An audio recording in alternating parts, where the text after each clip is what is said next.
Hi kids, Mr. Galvan here. I'm going to go ahead and read chapter 6 from Bandit's Moon, okay? Chapter 6 from Bandit Moon. Here we go. I am blindfolded.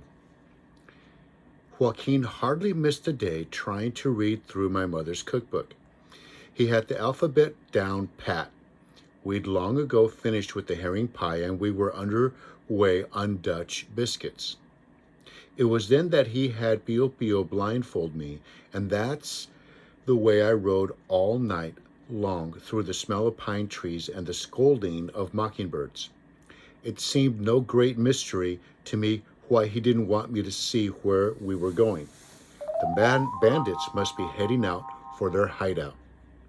Why didn't he just turn me loose? The blindfold was fine with me. I didn't want to know where the bandits hid out. We passed into a narrow and windy passage through the boulders.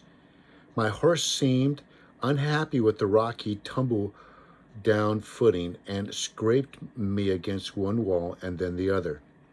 My horse? I had to remind myself that the stolen buckskin belonged to someone else. But she had got used to me clinging to her back. She no longer gave sudden kicks as if to warn me I might go flying through the air at any moment. I kept her brushed and washed her once from a pan and a trickle of mountain water. Outside of my brother Lank, she was coming to seem like my closest friend.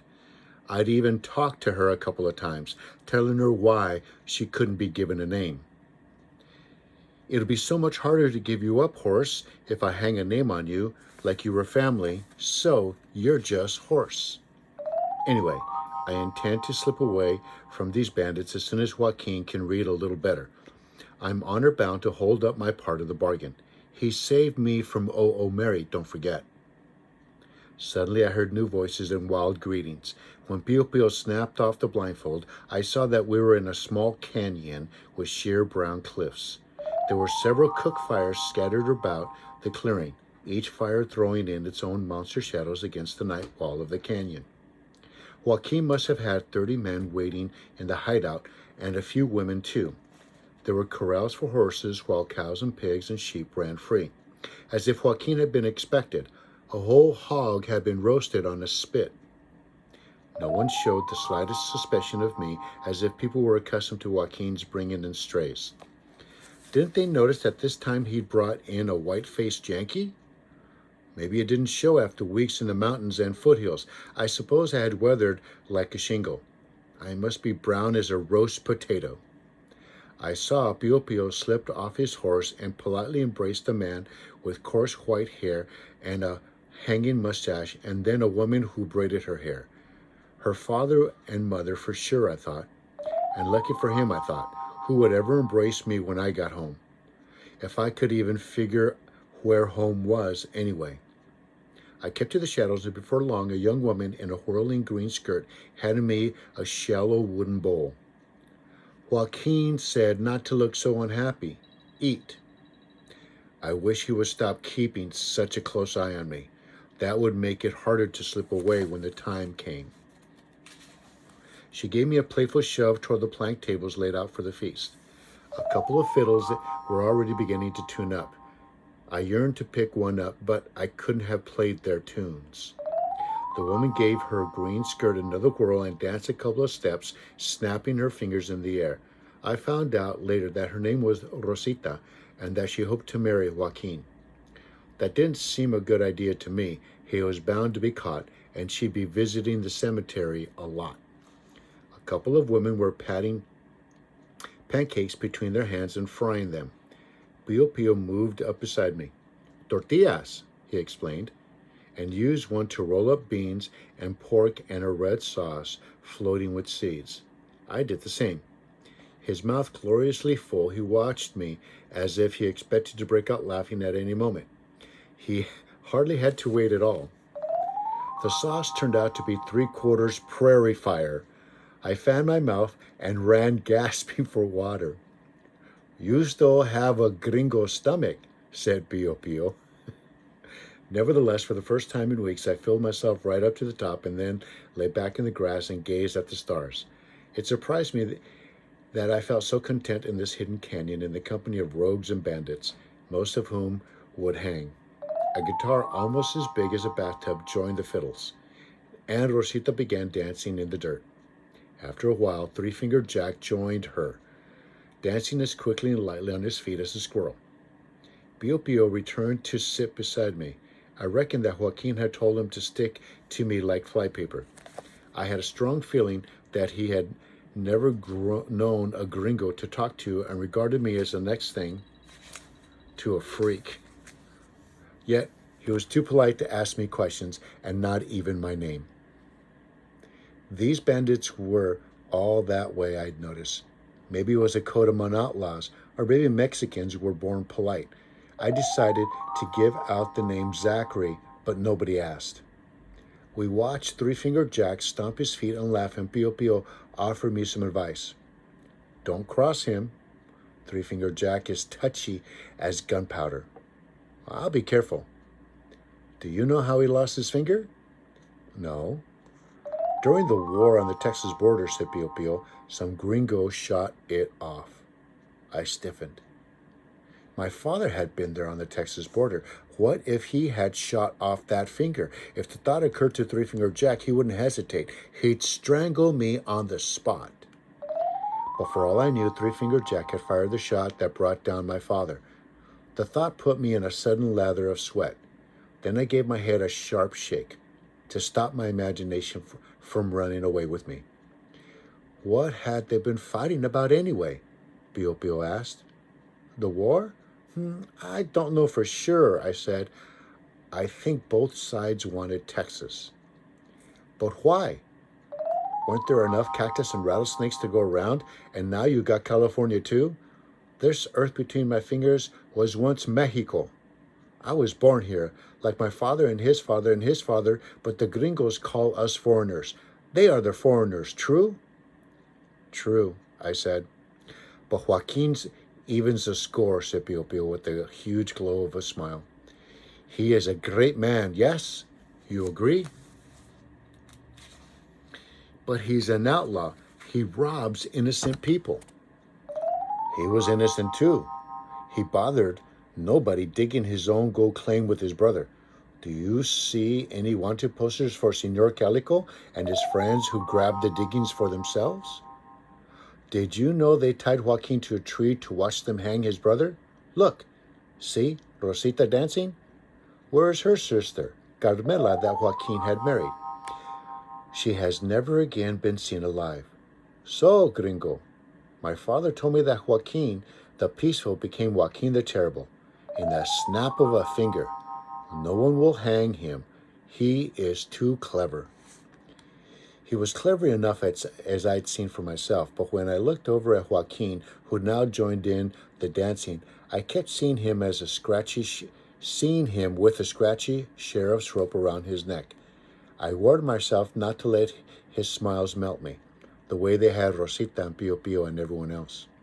I mustn't forget that despite his acts of vengeance, he was a rampaging cutthroat. Later, Three-Fingered Jack got possession of a large white quilt to sleep on and snored the night away under a pine tree. First thing in the morning, Joaquin awakened me. Janky, he said, Rosita doesn't believe I can read.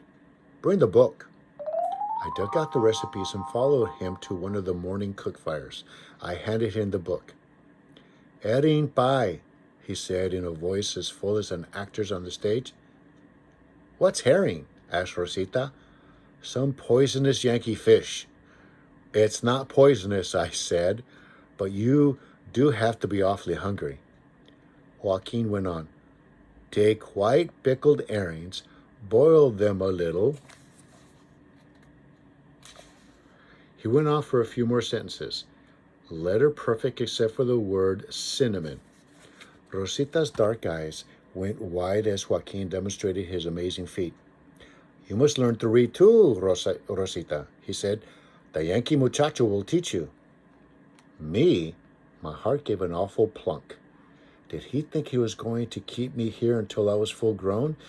He was now pointing to a tall woman with a child in his arm as she gathered grain for the chickens. You see Senora Campos there? She will She would still be feeding chickens on her rancho if she could read, see? The law posted a notice that we had to pay land taxes, but who among us could read English? The miners smiled and waited for the deadlines to pass. Then, like the pounce of a lizard's tongue on a fly, they swallowed her rancho. Do you want that to happen to you, Rosita? I own nothing to tax, she said, laughing. Perhaps you, Joaquin. Is there a tax on you? Of course, but for Joaquin they call it a reward. Around the fires I'd heard enough tales of villainy that I no longer doubted them. Gold miners had flooded in from all over the world with the high and mightiness of conquerors. They wrote laws to pry off those with darker skins from the diggings, but I wasn't willing to believe that all the gringos in California were tricksters and rogues. My mother wouldn't have been a party to such greedy goings-ons. Not my brother either. Most Yankees didn't go around stealing pennies off eyes of a dead man. Only trash like O.O. Mary would do such things. Where was the honor in mistreating others? I was sorry that Joaquin had declared war along the roads, for he was robbing innocent people, the same as the miners. Soon everyone would have a cause for bloody revenge, and where was the honor in calling each other prickly names? I was lost in these thoughts when I realized that Piopio's white-haired father was standing before Joaquin. Patron, he was saying, is there a mistake? It is certain the man Calico was hiding near San Diego. My cousin, a blacksmith there, recognized him while shoeing his horse at O.O. Mary's. Your cousin was mistaken, said Joaquin simply. You looked everywhere? Of course. Suddenly, I all but went weak in the knees. The sight of Three-Finger Jack rolling himself up into a white quilt the night before now sprang to mind. I remember the sight of O.O. Mary with her wrapped-up quilt when she raced her buggy away from the ranch. I gulped. What if? I wanted to keep my thought to myself, but I had assured Joaquin that the villain he was looking for hadn't been at O.O. Mary's. What if I had been wrong? My mother would have looked Joaquin squarely in the eye and said, Sir, said I may have made a mistake about Mr. Calico. It just came to me. Later, Janky, remarked Joaquin, still in quiet conversation with Piopio's father. But, sir, I said, it's possible that the man was hiding at O.O. Mary's after all. But you would have seen him, Yankee. You said so yourself. Don't worry about it. There's plenty of time for revenge. I let him sweat a while longer, eh? I spoke a little louder.